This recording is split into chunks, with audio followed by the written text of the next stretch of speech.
अब एक बात बताता हूँ, ये क्वेश्चन ऐसे वैसे क्वेश्चन नहीं थे, ये आपके पीवाईक्यू बेस्ड क्वेश्चन थे। बात करते हैं ट्रेडिशनल तरीके की, कैसे हो रहा है अभी तक और किस तरीके से पढ़ाया जाता है। तुम भी देखो, मान लो मैं मान रहा हूँ कि तुम कुछ तो नहीं गए होगे कहीं कोचिंग, लेकिन जो जो कहीं कहीं कोचिंग जा रखे हो या कहीं कोई कुछ कोर्स अनरोल कर रखा है या कुछ भी कर रखा है, उसमें किस तरीके की इंग्लिश पढ़ाई जाती है, जो मैं बिल्कुल उसके अगेंस्ट बोलता हूँ कि ऐसे तो तुम्हें इंग्लिश नहीं पढ़नी चाहिए। इंग्लिश पढ़ने का जो तरीका होता है वो कैसे नहीं पढ़ना है, एक बार मैं वो तुम्हें बताता हूँ कि भाई बात करते हैं नाउन चैप्टर की। नाउन चैप्टर के अंदर नाउन जान लिया तुमने, उसके noun gender noun number singular plural ये सब जान लिया। उसके बाद में जो इंपॉर्टेंट जहां से सवाल आते हैं वो सवाल आने की जगह रहती है रूल्स, ये हम सभी को पता है। अब मैंने यहाँ पर नाउन चैप्टर के कुछ इंपॉर्टेंट रूल्स रखे हैं जिसके क्वेश्चंस तुमने देखे भी होंगे, अगर तुम प्रैक्टिस करते हो तो। नहीं देखे हैं तो मैं बता देता हूँ, इन रूल्स से एग्जाम में नाउन चैप्टर से क्वेश्चन आने के चांसेस बहुत हाई रहते हैं। चैप्टर कौन सा है? नाउन, जो कि आप अगर इंग्लिश की प्रिपरेशन करें तो नाउन से ही स्टार्ट करो। इसमें कुछ रूल्स इनसे क्वेश्चन बनते हैं। रूल नंबर 1 ये कहता है कि भाई कुछ नाउन्स जो होते हैं वो होते हैं अनकाउंटेबल, गिन नहीं सकते, इनके आगे अपन को आर्टिकल नहीं लगाना है, ए और एन। ए और एन आर्टिकल नहीं लगाना है, ठीक है, आर्टिकल नहीं लगाएंगे। उसके बाद में इसको प्लूरल नहीं बना सकते। जैसे मैं कहता हूँ कि भाई इन्फॉर्मेशन शब्द ले लो, इन्फॉर्मेशन को इन्फॉर्मेशन नहीं कर सकते, ए इन्फॉर्मेशन एन इन्फॉर्मेशन ऐसे नहीं कर सकते। रूल नंबर 2 ये कहता है कि भाई यूनिट ऑफ काउंटिंग, जिनमें अपन गिनते हैं ना कि भाई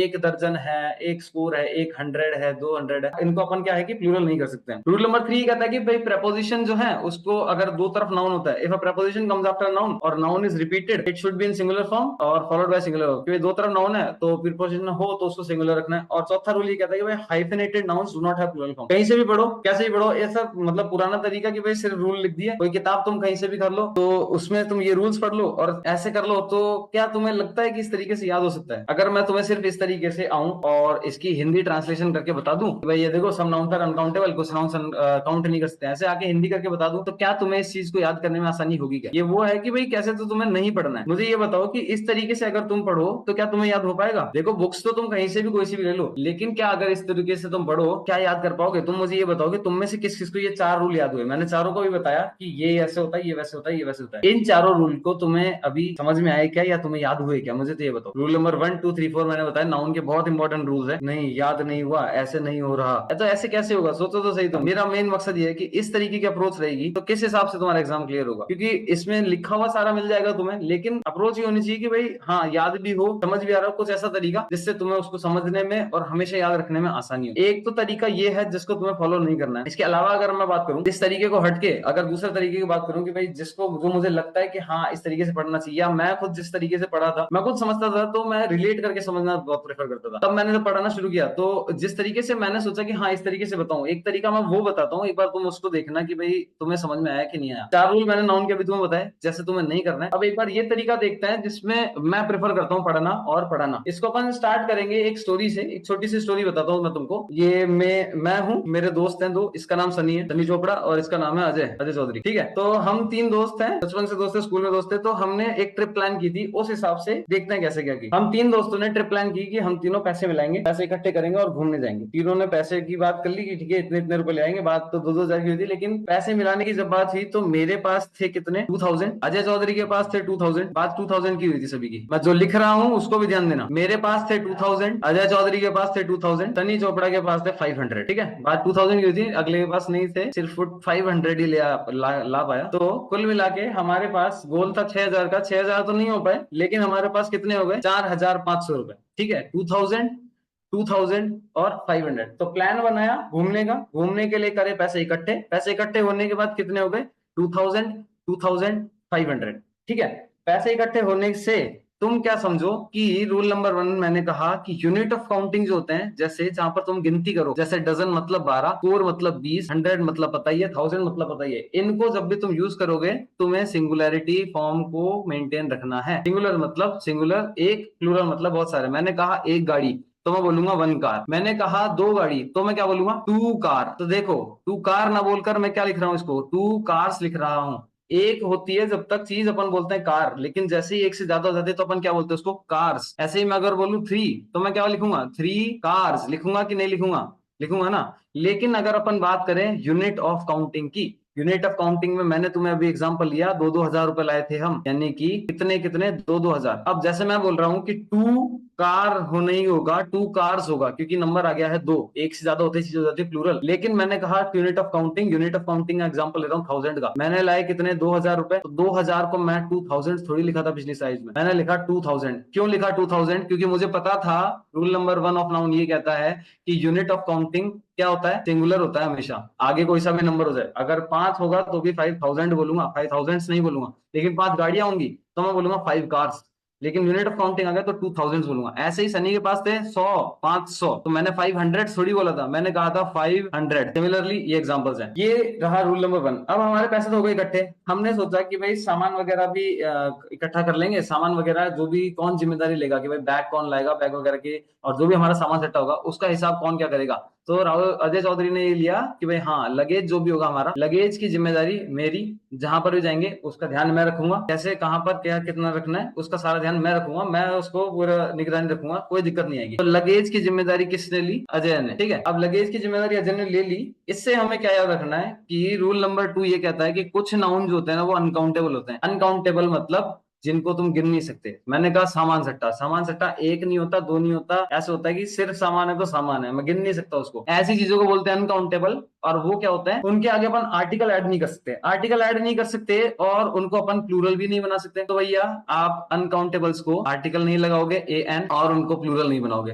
तो मैंने कहा पीछे क्या, लगेज, लगेजेस नहीं कहा था। सामान हम तीनों का अलग अलग था, बैग्स बहुत सारे थे, मगर फिर भी मैंने क्या कहा, लगेज, लगेजेस नहीं कहा। तो यूं की क्यों नहीं कहा? क्योंकि ये था अनकाउंटेबल। लगेजेस ना क्या कर, लगेज कहना भीड़ भाड़ है। तुम भीड़ भाड़ है तो उसको ट्रैफिक बोलोगे, ट्रैफिक्स नहीं बोलोगे। नजारा तुम्हें कोई दिखा तो तुम उसको सीनरी बोलोगे, सीनरीज नहीं बोलोगे। अगर तुम फर्नीचर की बात करो, देखो फर्नीचर में चेयर भी होती है, चेयर के अलावा बेड भी होता है, बेड के अलावा फोटो फ्रेम भी होती है, उसके अलावा टेबल भी होती है, चेयर भी होती है, सारी चीजें फर्नीचर में आती है। इसको अपन अनकाउंटेबल नाउन मानते हैं, इस शब्द को, फर्नीचर शब्द को। इसको मैं फर्नीचर्स नहीं कर सकता हूँ, फर्नीचर्स कर दूंगा तो गलत हो जाएगा, फर्नीचर्स करते ही ये गलत हो गया। ऐसे ही कुछ और वर्ड्स मैंने लिखे हैं जो एग्जाम में सिमिलरली बार बार रिपीट हो रही है। वो चीजें जो मैंने ऐसे से रैंडमली पिकअप नहीं की है, मैंने एनालाइज कर रखा है इतने सालों से एग्जाम्स को कि किस तरीके से क्या क्वेश्चन पुटअप होता है, उसी के कुछ इंपॉर्टेंट रूल मैंने लिखे। और वो वर्ड्स क्या है specific, traffic, scenery, furniture, evidence. सबूत की बात करूं तो एविडेंसेस नहीं होता, इंफॉर्मेशन की बात करूं तो इंफॉर्मेशन नहीं होता, नॉलेज की बात करूं तो नॉलेजेस नहीं होता,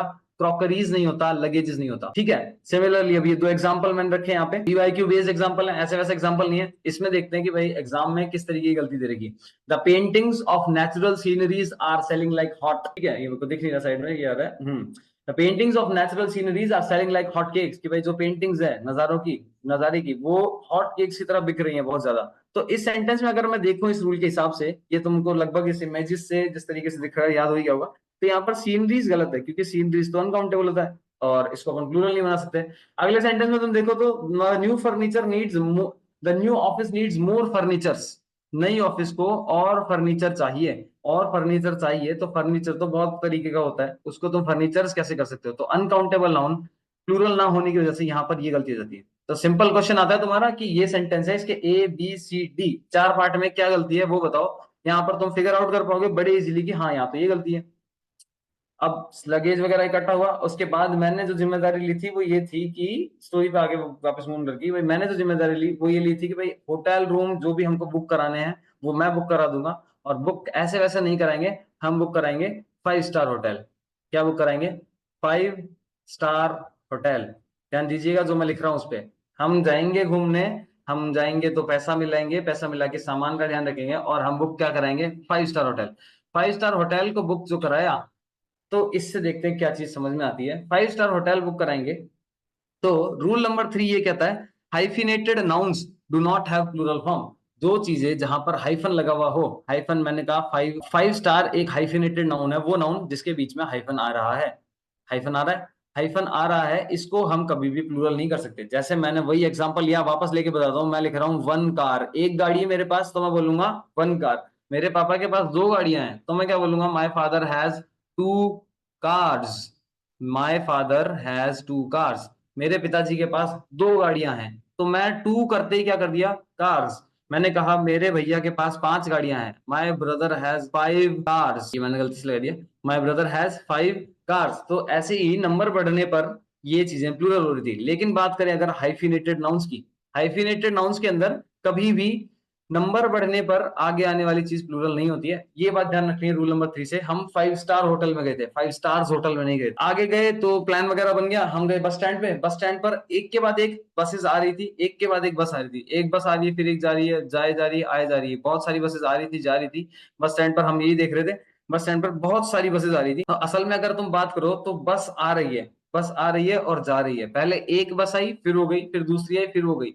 पहले एक बस आई फिर दूसरी आई, यानी कि एक के बाद एक आई, बस आफ्टर बस, कि भाई हाँ पहले एक बस आई फिर दूसरी बस आई फिर उसके बाद तीसरी बस आई। तो एक बस जा रही है, दूसरी आ रही है, तीसरी आ रही है, तो ऐसे में पहले एक बस आई फिर दूसरी बस आई। रूल ये कहता है कि एक नाउन अगर 2 बार रिपीट हो, जैसे यहाँ पर हुआ एक बस और दूसरा बस, और उसके बीच में आ जाए क्या, प्रपोजिशन। प्रपोजिशन मतलब वो चीज जो किसी भी चीज की पोजीशन को बताएगी, भाई ऊपर नीचे कैसे, साइड बाय कैसे। तो अगर 2 नाउन के बीच में प्रपोजिशन होता है, 2 नाउन के बीच में प्रपोजिशन होता है, तो वो 2 नाउन तुम्हें ध्यान रखनी कि वो प्लूरल ना हो। देखो एक बस है तो मैं बस बोलूंगा, बहुत सारी होती तो मैं क्या बोलता, बसेस। लेकिन रूल के अकॉर्डिंग एक बस के बाद दूसरी बस बोलना चाहता हूँ, बस आफ्टर बस, 2 नाउन, 2 नाउन के बीच में क्या, प्रपोजिशन। ऐसे केस में अपन इसको प्लूरल नहीं करते, बसेस आफ्टर बसेस गलत हो जाता। क्यों?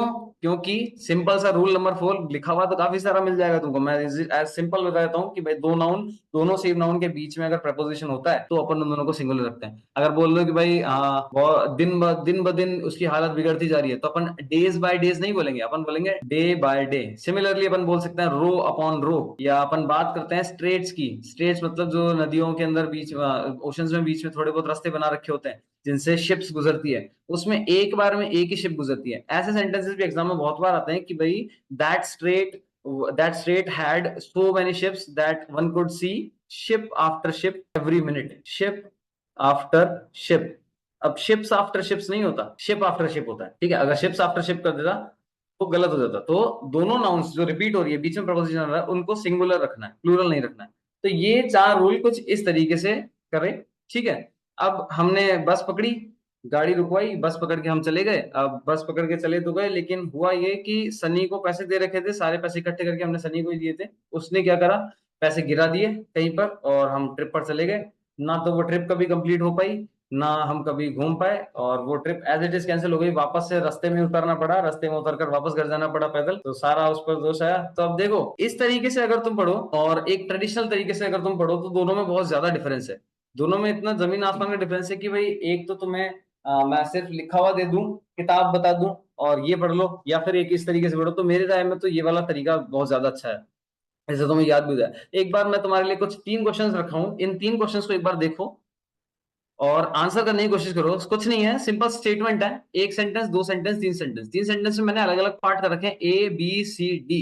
इन A B C D part में कौन से पार्ट में गलती है, तुम मुझे एक बार ये बता दो। फर्स्ट सेंटेंस में रीडिंग लगा के बता रहा हूँ, book upon book, books upon books filled the library shelves. दूसरा मैं बोल रहा हूँ, the bad weather caused heavy traffic on the highway.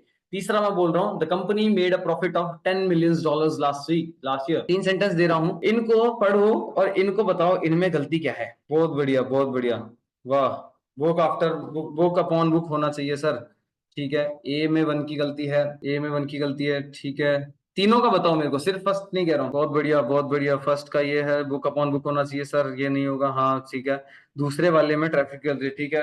Book upon book, traffic million मिल प्रिय, बहुत बढ़िया। Shravani Sahu, book upon book होगा, बहुत बढ़िया। Anaconda Jogeshwari, book upon book, बहुत सही है। हिमांशी गहलोत, ट्रैफिक, ठीक है। लगभग जो मैं देख पा रहा हूँ यहाँ पर, आपने 95, जितने सारे कमेंट्स हैं 95% लोगों का, सभी का सही है, ठीक है। ट्रैफिक, सेकंड का ट्रैफिक होगा, थर्ड में मिलियंस नहीं होगा, मिलियन होगा, क्योंकि आपने बताया यूनिट काउंटिंग सिंगुलर रहती है, ठीक है। बहुत बढ़िया, $10 million, बहुत शानदार, बहुत शानदार, ठीक है। सर बस, बसेस देख ली थी, बस के हिसाब से बुक, हाँ बहुत बढ़िया। बस आप बसेस आफ्टर बसेस नहीं था, ऐसे हाँ बुक अपॉन बुक तुम रिलेट कर सकते हो। मेरा मेन मकसद ये था कि तुमको रिलेट होना चाहिए, रिलेट हो जाएगा तो तुम्हें याद हो जाएगा। अब तुमको क्या है कि बैठ के नहीं रहना पड़ा, मैंने बताया तुमको याद हो गया। 3 चीजें 4 चीजें बताई, तीनों चारों चीजें तुमको याद हो गई। मुस्कान क्या कह रही है, फर्स्ट का ए ठीक है, सेकंड का बी ठीक है, थर्ड का सी, बहुत बढ़िया, क्या बात है मुस्कान। सभी के चेहरे पर मुस्कान आ गई, सर के एक ही बारी में याद हो गया। मिलियन होना चाहिए, बहुत बढ़िया। लगभग सारे बच्चों का, जिन जिन का मैं जवाब देख रहा हूँ, सभी का जवाब सही है, तीनों के तीनों शीट्स में, तीनों के तीनों शीट्स में सारों का जवाब बिल्कुल सही है।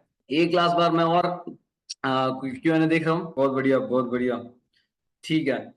सभी का एज इट इज जो भी मैंने बताया सारा सही है। तुमने रिलेट करा, तुमने क्वेश्चन सॉल्व करे। अब एक बात बताता हूँ, ये क्वेश्चन ऐसे वैसे क्वेश्चन नहीं थे, ये आपके पीवाईक्यू बेस्ड क्वेश्चन थे। अब ये क्वेश्चन आ जाते तुम्हारे पेपर में और तुम बैठ जाते कि अरे यार हम तो हैं हिंदी मीडियम से, हमको तो आता ही नहीं है, और हम तो इंग्लिश का माहौल ही नहीं है हमारे पास, हम कैसे पढ़े, हमको तो आता ही नहीं है। पर उन्होंने ये चल रहा होता है कि भाई मैं तो डर रखा हूँ, मेरे को तो नर्वसनेस थी, मेरे को तो आया ही नहीं। तो ये सब चीजें तुम्हें चल रही होती तब तक जब तक तुम्हारे को पता होता कि हाँ यार अब तो पीवाईक्यू सॉल्व करने वाले हैं। मैंने ऐसा कुछ बताया नहीं, मैंने सिर्फ तुम्हें 3-4 इंपॉर्टेंट रूल बताए, बहुत इंपॉर्टेंट रूल। नाउन के मेरी नजर में 11-12 रूल ही मानता हूं मैं।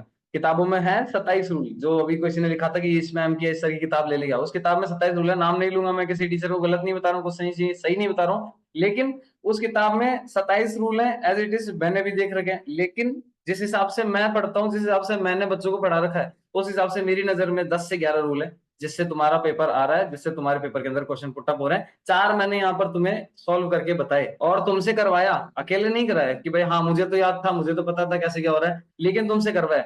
कोई दिक्कत आई क्या इसके अंदर, मजे आए कि नहीं आए, एक बार मेरे को ये बताओ फटाफट से। सारे के सारे सवाल इस तरीके से, बहुत बढ़िया बहुत बढ़िया। तो सोचो आगे मैं क्या बता रहा हूँ। ऐसे ही ये है बुक अपॉन बुक। इसी तरीके से अगर हम और किसी चैप्टर के रूल की बात करें, जैसे ये कोई रूल है, इस तरीके से अगर तुम इमेज देख लो, इमेज देख के तुम ये चीज रिलेट कर पाओ और साथ ही साथ उसकी प्रैक्टिस कर लो, तो फिर कितना सही है। मतलब प्रिपरेशन की तैयारी ये समझो कि तुमने इमेज देखी, तुमने उसके अंदर उस चीज को पढ़ा, इमेज वो, और उसको यहाँ रिलेट किया और फिर यहाँ पर क्वेश्चन की प्रैक्टिस कर ली। इस तरीके से अगर तुम करो, जो मैंने टाइम टेबल दिया है उसको फॉलो करके ऐसी चीजें करो। ये देखो इस तरीके से, ये वाला नो सुन हार्डली कैसी वैली, ये एडवर्ब का कुछ एक पॉइंट है। अगर तैयारी ऐसी हो तो क्या मजा है। अब इमेजिन करो पूरी एसएससी इंग्लिश मीम्स और स्टोरीज के थ्रू एक एक रूल इस तरीके से तुम्हें याद हो जाए कि बिना रटे सारा का सारा सिलेबस याद हो जाए, कैसा रहेगा। मेरा नाम है राहुल, मैंने पिछले 4 सालों में 2500 से ज्यादा स्टूडेंट्स को एसएससी का एग्जाम क्लियर करवाया। मैंने खुद ने सीजीएल समेत ये सारे एग्जाम अपने फर्स्ट अटेम्प्ट में क्लियर करे हैं। तो मैं लेके आ रहा हूँ आप सभी के लिए 30 दिन का लाइव कंप्लीट एसएससी इंग्लिश का कोर्स, जिसके साथ आपको मिल रही है 100% मनी बैक गारंटी अगर आपको मेरी पहली क्लास लेके समझ में ना आए तो, और आपको मिल रही है 100% score improvement guarantee with double valid. तो अब इंग्लिश का तो हो गया, लेकिन अब बाकी सब्जेक्ट्स का क्या। बाकी सब्जेक्ट्स का अगर आप इस रील से एनरोल करते हो तो इंग्लिश के कोर्स 30 दिन के कोर्स के साथ, जिसकी वर्थ 3,500 है, वो तो आपको मिल रहा है 1,750 रुपए में। इसके साथ आपको मिल रहा है 30 दिन का कंप्लीट रीजनिंग का कोर्स बिल्कुल फ्री, और आपको मिल रहा है weekly doubt solving for GK and maths free. साथ में मिल रहा है आपको unlimited mock test for all subjects, वो भी फ्री ऑफ कॉस्ट। फिर आपको मिल रहा है study material, complete study material for reasoning and English free, और आपको मिल रहा है daily practice sheet for all subject. सारा का सारा सामान जिसकी वर्थ लगभग 10,000 रुपए है, वो आपको मिल रहा है मात्र 1,750 रुपए में, अगर आप इस रील से एनरोल करते हैं तो। ठीक है, इसके अलावा आपको मिल रहा है 100% मनी बैक गारंटी अगर आपको पहली क्लास देखकर कुछ समझ में नहीं आता है तो। साथ में 100% मनी बैक गारंटी के साथ ही 100% score improvement guarantee with double validity, और ये सारा आपको कवर करेगा हर एक एसएससी के एग्जाम को, चाहे वो सीजीएल, सीपीओ, सीएचएसएल कुछ भी हो। तो आ जाओ फिर आपका एसएससी का एग्जाम फर्स्ट अटेम्प्ट में क्लियर करवाता हूँ जिस तरीके से मैंने किया था। तो hurry up and sign up fast.